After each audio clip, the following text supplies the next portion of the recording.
Hello and welcome back to MHS Dog Talk. I'm Sarah Turner here with Coach Boren. Coach Boren, the Dogs are coming off a huge win this weekend at Dallas County, 42-8. How do you think the team performed against DC? Obviously, it's great to win, and you want to do that. That's the objective every game. I think, all in all, 42-8 is a great night. I don't know if we played our best, really, though, when thinking about it. And so, clearly, there was a lot we could clean up. It was great tape to teach off of. But again, the bottom line is, if you're complaining about winning 42-8, you probably have other issues. So we're happy with the way we played and our kids and being competitive. Again, building on a couple of games now, leading us into kind of the meat of our region schedule is good. So all in all, it was a really good night for us. What are you looking to clean up? The big thing is just, again, starting faster. They came out early again and scored right out of the gate.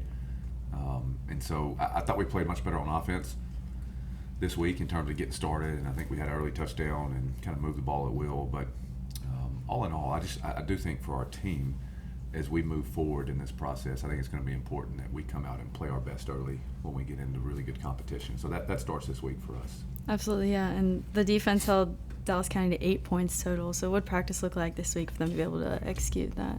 Yeah, it's football's a game, and it's repetitive. And so every week, the game is really blocking and tackling and in space. And so nothing really changed in what our approach is. We do, we do tackling circuit every week.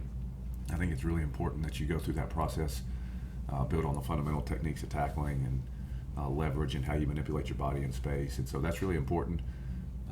But for us, we have a mature group of kids. And so, one of the things that we try to do is be really smart in our approach. The thing that sometimes gets lost because people turn on ESPN and they watch the news is that,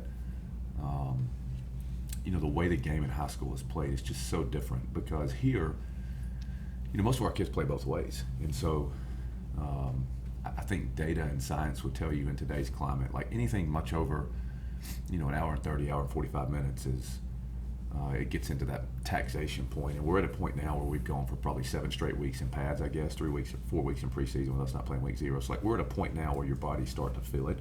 And so being smart in our approach and how we handle that, I think is critical. I watched the Deion Sanders stuff at night on YouTube, and I saw yesterday, I think he was telling his team they had an 87-minute practice yesterday. And so we try to do the same. Like, the body's the body. It only takes so much wear and tear. But specifically as it relates to us, we have everybody that plays both ways here. So you take a 90-minute practice and really you divide that in two. So it's 45 minutes of offense, 45 minutes of defense. So we have to be very detailed in our approach and how we structure practice, making sure that the things that we have on the sheet for Friday are the things that we go over in the week. And so the great group is we have good coaches that have been here now, I guess, going on 4 years. So we know how to work with one another. We have really good assistants.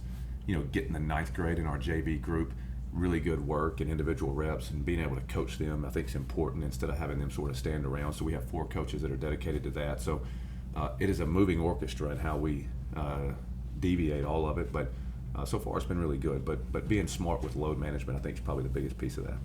Yeah, and the Dogs' offense down briefly in the first quarter, but then came up with 2 more touchdowns before the second quarter. So how are those plays able to happen? Yeah, it just goes back to executing what we're supposed to do. We haven't done anything really drastically different other than our kids have executed kind of the techniques that are required for those individual plays to be successful. And so we were down 8-6. Really it was 1 score to 1 score. We had a mishap in the kicking game, which we need to continue to get cleaned up. But all in all, it was a really good night for our kids, and excited about the progress they've made. I think that shows we're getting a little bit more publicity this week. The polls came out Wednesday. I think we're ranked or receiving votes in the rankings for the first time. So it's nice for them to be able to see some of the extra stuff that goes in with some of the hard work being rewarded. Is there any pressure at this point in the season if they're now going into the first home game? I don't think there's any pressure. It is what it is. It's the next opponent up on our schedule. And so I think every season is a season. Every week of the season has its own life. There's a beginning to it and there's an end to it. I don't think you can get caught up in looking at what's coming 3 weeks down the road or 4 weeks down the road. And I don't think you can look back at what we did 2 weeks ago when we were getting ready to play, Hale County, because our focus has to be 100% on today, in this moment, in this time. There's no guarantee when you put pads on that you're ever going to be able to even play again. One of our English teachers here, her husband's the head coach at a school that we'll play later on, and she was telling me that they were playing a game on Friday night and they had a touchdown scored, and 2 kids went up to kind of chest bump and celebrate each other. Both of them came down, both of them were injured. One tore an ACL, the other one they thought was season ending. And so and that was in celebration. And I just think anytime you get caught up looking at the future or what might happen or what you could do, we don't even know what we have guaranteed for tomorrow. So the thing that we try to preach with our kids is every play is a life of its own, every week is a play of its own, it's its own life, and every game has its own life. And so we have to maximize the opportunity we have, and what's in front of us is the one play, the one game, the 1 week, and we have to focus on that and then let everything else take care of itself. So the first home game this week, playing West Blockton, what's the mindset going into that game? Well, it's a big game, I think our kids know that, certainly.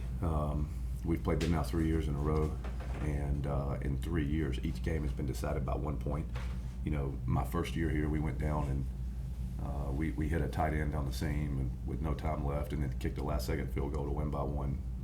The second year we were here, the second year was an interesting game because the second year we were here, we scored 6 touchdowns, they scored 5, but we started missing extra points, and over the course of the game, it ended up being a 1-point game, even though we had scored 1 more touchdown than them. And then last year we scored, and we went for 2 to try to go with a win, and got beat at the end of regulation. So 3 years, 3 1-point games. So there's no reason to think that this week would be any different. And so our kids know that. We have that in the back of our mind of what we expect, the focus. We've had 2 great days of practice. I think that's instrumental and crucial as we prepare to install our plan. The first 2 days have been great, and I would expect today to be really good as well. I go back to the summer and thinking about media days, and when you circle games, I think our kids have known that West Blockton is coming. I think it's a natural rival with the youth leagues and how everything is structured here, where they start growing up and playing each other when they're 6, 7, 8 years old, and here we are at 18, and this is now year 10 or 11, and these guys have gone against one another. So there's no added pressure. The stakes are what they are, but I do think our kids have a really good mindset going into the game. Absolutely. Well, good luck this week. Awesome. We appreciate it. Thank you for joining us. All right. We'll see you next week.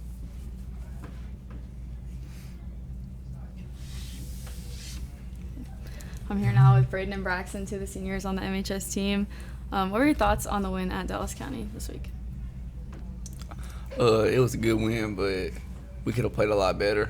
But winning 42-8 gives you a lot of confidence going into this week, which hopefully we get to carry over to West Blockton. Yeah, I 100% agree. I felt the offense did great. 42 points is always good no matter the team. And we didn't play to our potential, but hopefully this week we can. What's this past week been like in practice and prep for this game? Probably the best week we've had at practice so far, which is good. It's probably our biggest game. Yeah, I agree. It's been a lot of intensity and energy. And week 1, I talked with Coach about the culture building for the team. Has that affected your focus in the season so far? 100%, yeah. We all more bought in. We're like a family now. Just compared to the previous years, it's a lot better. Yeah, everybody's bought in, and we're just all working together. What are you most looking forward to about home opener this week? Just everybody coming out and the home atmosphere of it, just all the fans being there. Yeah, I agree. Same thing. Do you feel any pressure at this point in the season, being 3-0 going into home opener? I mean, there's pressure every week to win, but it's nothing different. Just got to do what we got to do and go win. Yep.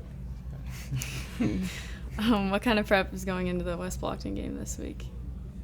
We're doing new stuff offensively. The first 3 games, we just kind of kept it the same, but this week we're doing some new stuff.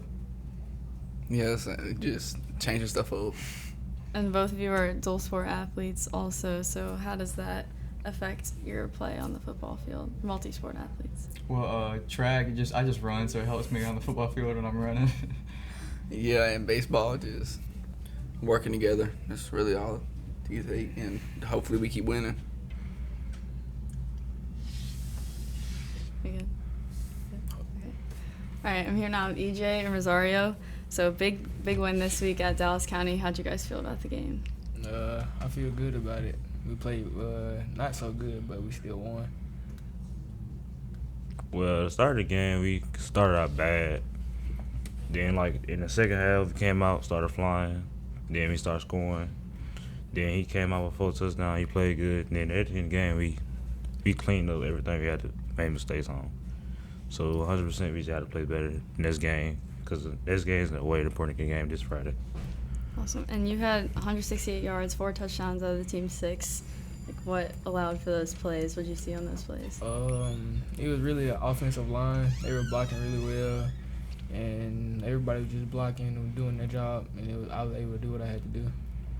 And you had 12 solo tackles. What did you see on those plays to allow for that too?